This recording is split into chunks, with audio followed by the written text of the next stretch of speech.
you have to feel yourself in your heart that a piece is done.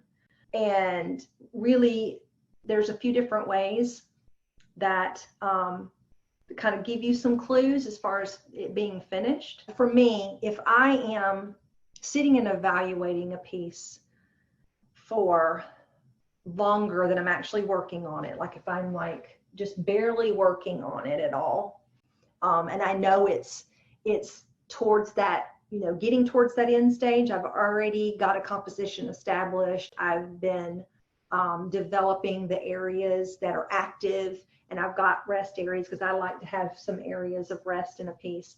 And I start kind of slowing down. That's a clue to me that it's at least getting close.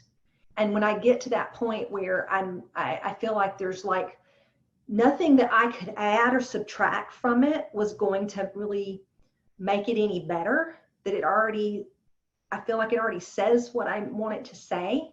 It has the feel that I want it to have, and transmits whatever emotion it is that I feel like it's transmitting. I know that at that point that I'm done with it. If it was someone else painting that painting, they may not be done with it, but I'm done. And that can, there's not like a set amount of time or anything like that. And it's something that you have to tune into within yourself. And like I said, that does come with time and practice and painting more paintings. So the more paintings you paint and the more time you're doing it, the more you'll get self-aware and more tuned in to yourself and your own process. If you are looking at it and you're asking yourself, does it need this? Does it need that? I would say, again, think on, if I did that, would that really make a difference? Would it really make it better? Because there is a point where, and I know I did this early on too, and I still sometimes do it. You can overwork a piece. And the way I kind of think about it, if I feel like if I do any more on it, am I going to kill it? Because I want my work to have an aliveness to it. And if you keep working on it and keep working on it, you will reach a point that the aliveness in the piece will, it'll just go away and it'll feel forced. Okay, so I like mine to have a freshness and aliveness to it. And so sometimes you have to stop a little bit before you think it's like finished.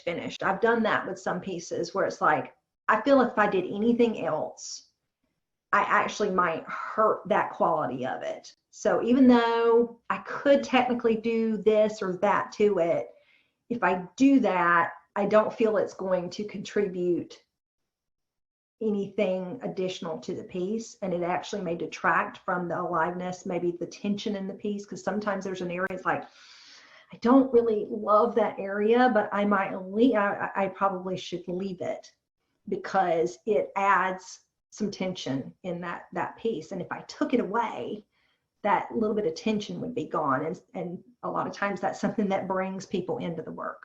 Another thing you can do when you're evaluating a piece, this piece I did I don't know how long ago it was, but something I've been looking at this one because I feel like even though I was thinking it was done, I went to it and I was like, okay, if I take this away, and you have to get further back and kind of put your hand in front of areas. This is something I do with pieces all the time.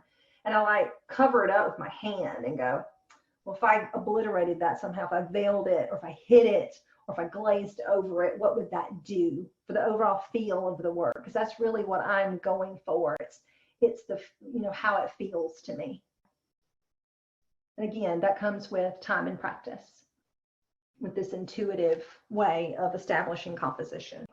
I've heard of some people taking like pieces of paper, like even colored construction paper, and laying different shapes over different areas of a piece to help them be able to see it differently. Like if they were to put that, that color here, what would that do?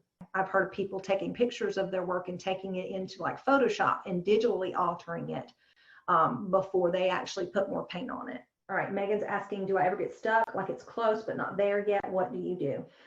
Really, that's for me, really, that's more about putting too much pressure on myself to get it to that done place. I'm like, I've got to get this done. It became about the end result. When you're focused on the end result, you're going to get yourself stuck. You're going to hinder yourself. And a lot of it has to do with getting out of my own head and not overthinking stuff, because overthinking it is a surefire way to get yourself stuck. And usually for me, that's rooted in putting too much importance on that end result. When I let go of that end result, that's when the end result comes easier.